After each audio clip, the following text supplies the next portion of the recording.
कभी सोचा है हमारे इस दुनिया की भी नसें हैं, स्टील की बनी विशाल नसें जो समंदर में आर पार फैली हैं। ये वो रास्ते हैं जिन्हें हम रोज नहीं देखते, लेकिन सच तो ये है कि इन्हीं पर हमारी पूरी ग्लोबल इकोनॉमी की धड़कन टिकी हुई है। ये है दुनिया के समुद्री चोक पॉइंट्स, वो संकरे समुद्री रास्ते जहां से होकर गुजरता है दुनिया का भविष्य। अब यह सवाल किसी एक्शन मूवी का नहीं, बल्कि आज की जियोपॉलिटिकल रियलिटी है। क्या दुनिया की सारी ताकत, सारा व्यापार, सारा पैसा समुंदर के एक छोटे से गलियारे में फंसकर रह सकता है? जवाब है हां। और कैसे, यही आज हम समझने वाले हैं। तो ये चोक पॉइंट्स आखिर हैं क्या? देखिए, इन्हें आप ग्लोबल ट्रेड का हाईवे समझिए, लेकिन एक ऐसा हाईवे जो बहुत ही संकरा है और जिसका कोई दूसरा रास्ता भी नहीं है। यहां से इतना तेल, इतना सामान गुजरता है कि अगर ये एक दिन के लिए भी रुक जाए तो पूरी दुनिया की एनर्जी सप्लाई का मीटर डाउन हो सकता है। चलिए, अब जरा इन धमनियों के अंदर झांक कर देखते हैं। ठीक वैसे ही जैसे हमारे शरीर में खून दौड़ता है, इन चोक पॉइंट से होकर ग्लोबल इकोनॉमी का लाइफ ब्लड यानी कि ट्रेड बहता है। जरा इस आंकड़े पर गौर कीजिए।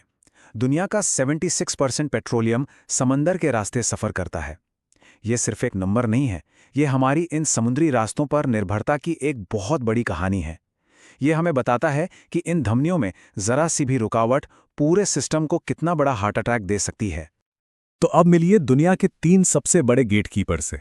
नंबर 1 पर है मलक्का जलदमरू मध्य, जहां से रोजाना करीब करीब 24 मिलियन बैरल तेल गुजरता है। दूसरे पर है हॉर्मुज और तीसरे पर स्वेज नहर।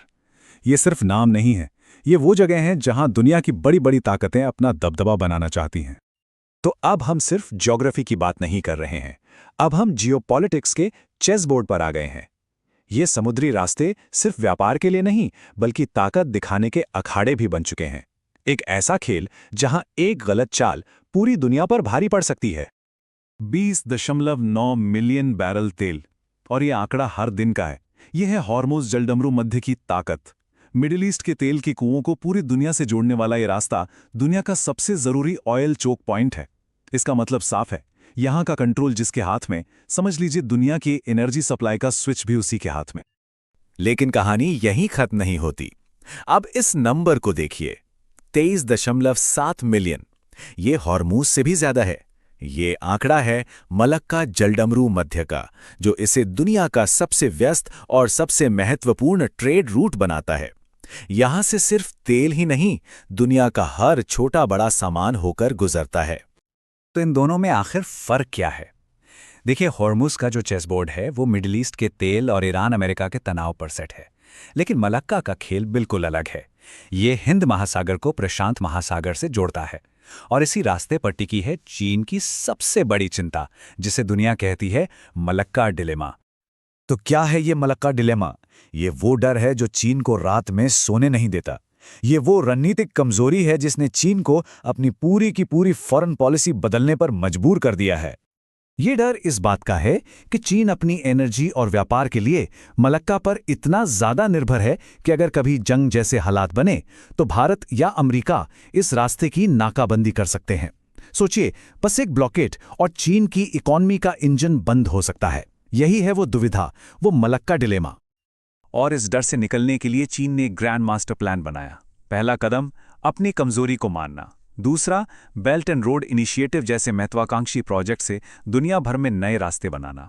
और तीसरा, जो सबसे अहम है, बर्मा और पाकिस्तान जैसे देशों से जमीनी रास्ते और पाइपलाइनें बनाकर मलक्का को पूरी तरह से बाईपास करने की कोशिश करना। और इसी चेसबोर्ड पर एक ऐसे खिलाड़ी की एंट्री होती है जिसे अपनी लोकेशन का जबरदस्त फायदा मिला है।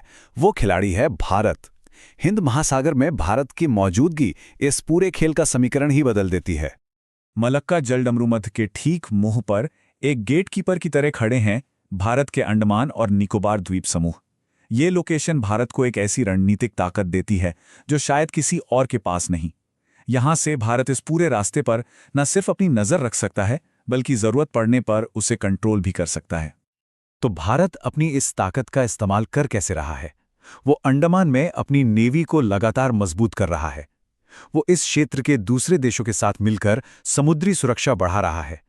और सबसे बड़ी बात, वो चीन के बढ़ते असर को बैलेंस कर रहा है, वो भी बिना किसी सुपर पावर के कैंप में शामिल हुए।